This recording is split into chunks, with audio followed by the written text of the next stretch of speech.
วดังอุตเมนะวิสุทธิติละฝ่ายที่นี่เป็นฝ่ายมงคลพระจอมบุญพุทธเจ้า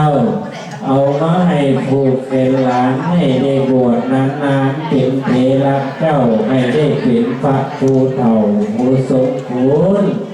ผลมาหนุนทุกคำเจ้าให้ได้สอนลูกเต้าขอแสนควรทดละผลอันทางแก้วคือปัจจัยปิฎกแก้วให้เลื่อนไหลนำสัตว์ไปขาบโลกให้พ้นจากโอกาสสงสารให้ไปถึงนิพพานทุกเมื่อก็กาเถิดที่เดี๋ยวเขาถ่ายออก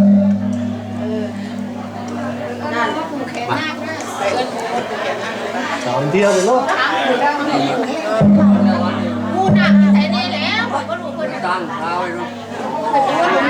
เอากลับไปยืนดีกันได้เนี่ยพี่น้องเอ้ยคนไหนที่ผูกแขนหน้ากับดื้อ